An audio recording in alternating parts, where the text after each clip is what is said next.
మన పక్కన వాళ్ళు ఒక అబ్బాయిని రేప్ చేశారు, చిన్న పిల్లల్ని రేప్ చేశారు. అప్పుడు ఎందుకు మీ లా తీసుకోరు మీ చేతిలో? అప్పుడు ఎందుకు వెళ్ళి ఆ మగాల్ని మీరు చంపరు?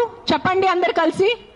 నాకు ఆన్సర్ కావాలి ఈ రోజు. You're talking about human lifes. I'm not talking about dogs over here. నేను కుక్కల గురించే మాట్లాడట్లేదు, నేను కుక్కల గురించే రాలేదు, నేను మనుషుల గురించే వచ్చాను. నాకు కుక్క గురించే ఈ ప్రెస్ కాన్ఫరెన్స్, నాకు ఈ కుక్కలు ప్రాణుల గురించే, జంతువుల గురించే లేదు. ఈ ప్రెస్ కాన్ఫరెన్స్ నాకు మనుషుల గురించే ఉంది. ఒక కుక్క ఒక చిన్న బిడ్డని చేసిన తర్వాత చిన్న బిడ్డ చచ్చిపోతే మీరు 100 మంది వచ్చి ఆ కుక్కని కొట్టి కొట్టి చంపుతున్నారు. సో అదే ఒక రేపిస్ట్ ఒక చిన్న బిడ్డని దారుణంగా రేప్ చేసి ఆ చిన్న బిడ్డని చంపేస్తే అప్పుడు ఏమవుతుంది మీ మగతనం?